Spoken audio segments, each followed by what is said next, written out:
Shut In was just released today. It was directed by Farren Blackburn, based on a screenplay by Christina Hodson, and stars Naomi Watts, Oliver Platt, and Charlie Heaton. Alright, so where to start with this? Shut In is not a good movie.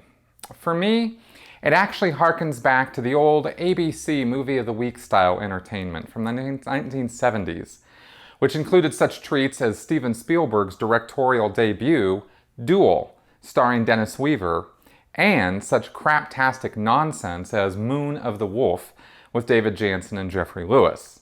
Unfortunately, Shut In is neither low-budget genius cinema, nor is it bad enough to warrant a place in my craptastic library. No, this is that sort of awful kind of movie which takes itself seriously and sets up a fairly realistic situation with some semi-interesting characters, and then proceeds to do the stupidest thing imaginable with those characters. You start to get this inkling that things might not be working out so well when you're 45 minutes into the movie and nothing noteworthy has really occurred yet. Setup and exposition after setup and exposition leave you wondering where this is all going.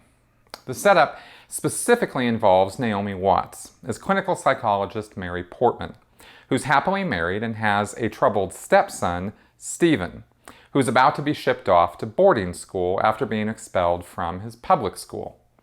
Stephen and his father fight in the car, and there's an accident which leaves the father dead and Stephen in a paralyzed and rather vegetative state. Fast forward 6 months, and Watts, now the sole caregiver for her son and running her child therapist practice from an office on her property, finds herself cut off from the outside world during a snowstorm and starts to think that someone else is inside her house trying to harm her and her son. This movie plods along at a sedentary and dreary pace, throwing a few jump scares at you before finally unveiling a big reveal which I saw coming about 5 minutes into the film. I actually thought to myself, oh, I wonder if they're going to do this. And the next immediate thought was, no way are they going to do that, because that would be the stupidest and most obvious thing they could do, and it would be totally contrived and totally ridiculous. But you know what? That's exactly what they proceeded to do. I kept waiting for this movie to get smarter and introduce some kind of twist or spin that would turn everything on its head and make me think that I wasn't actually watching some awful movie of the week with about as much originality as a Hallmark card. I won't spoil it for you in case you are going to torture yourself by paying to see this snooze fest, but believe me when I tell you that there is really nothing to spoil, because there are no surprises here. That makes the whole thing sort of self-defeating, since this movie is billed as a thriller. By definition, a thriller is a movie that builds mood to heighten suspense, surprise, or anticipation, and keeps you on the edge of your seat wondering what's going to happen next. When you can predict halfway into the movie exactly where it's going, and the movie then proceeds to hit all the marks you expect, and ends exactly as you thought it would, that's not what I call thrilling, and leaves you wondering what the crew were thinking when they shot it in the first place.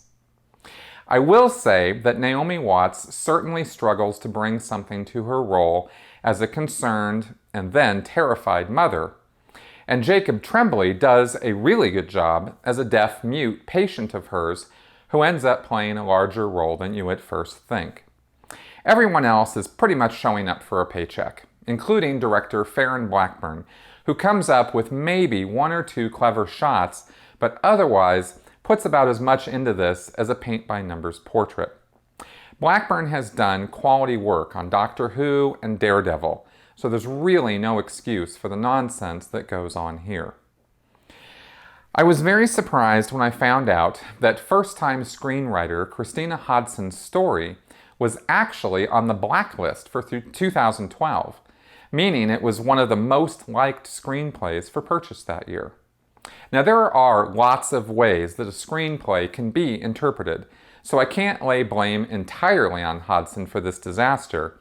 But then again, it's beyond me how anyone could have read this story and thought, Oh man, there's something I have to put on the big screen immediately.